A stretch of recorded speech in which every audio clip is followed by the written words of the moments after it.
3 months after his body was dumped on the side of the road in Diyala, Al-Kaissy, missing since April 2015, was identified earlier this week by friends. Jan Kubis, UN representative to Iraq, expressed his disappointment at Baghdad as appeals for Kaissy's return went unanswered. I am deeply shocked and saddened by this news. I strongly urge the Iraqi authorities to conduct immediately a thorough and transparent investigation into this abduction and murder and hold the perpetrators accountable. He is the first United Nations representative killed in the country since 2015, but silence has been louder than any response provoked by this heinous act. Kaissy worked as a local staffer for the United Nations mission in Diyala. Iranian-backed militias saturate the city, which lies only 800 kilometers away from Iran. These are the groups rumored to be behind Kaissy's execution-style murder and the fatal gunshot to the head that resulted in his immediate death. A UN statement published 3 days ago condemning the incident said that Mr. Kaissy was abducted in Diyala by unidentified persons, but no perpetrator or militia was named. Fear has been the dominant climate for the city's inhabitants, many of whom have fled in fear of losing their lives to merciless militias.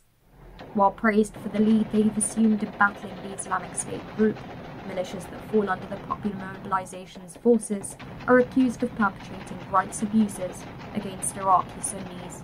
But such claims continue to be swept aside, with the government citing a few bad apples in an otherwise heroic fighting force. Against the backdrop of rampant corruption, Iraqi Premier Haider al-Abadi has said that he is ready to step down in an effort to safeguard Iraq's future. In a televised speech last Monday, Abadi recognized that efforts to reform Iraq's fragile system had been stalled, but vowed to do whatever is required to arrive at his goals. بالنسبة لي شخصيا الخروج من الحكومة عندي أسهل من الدخول في الحكومة، أقولها بصراحة، هواية أسهل. قرار الدخول في هذه الحكومة ورئاسة هذه الحكومة كانت من أصعب القرارات في حياتي. الخروج منها عندي أسهل منها بكثير. وأنا أحترم العملية السياسية. إذا أكو إرادة لهذا البرلمان بتغيير رئيس الحكومة أو بتغيير كل الحكومة تكون أكثر من سعيدة لأن تنهي من خلال لأن البرلمان هو المحترم يمثل إرادة الشعب والشرعية منه. Since it was announced in August last year, Mr. Abadi's ambitious reform package has ignited stiff opposition, particularly from within his own Dawah party. The biggest challenge comes from individuals intent on keeping Iraq's sectarian quota system intact. Many have blocked the Prime Minister's moves to scrap top government posts and the perks that come with those positions. Without parliamentary backing, there can be no reforms, as Abadi warned on Monday. In a fiery interview with Tim Sebastian in Germany last week, Abadi conceded that there are a lot of countries intervening in my country, but refused to name any.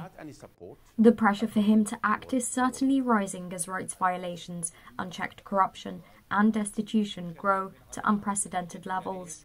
There has been a lot of support to terrorism, to militias in my country. We're trying to fix it. I cannot carry responsibility for everything wrong. We're trying to rectify it.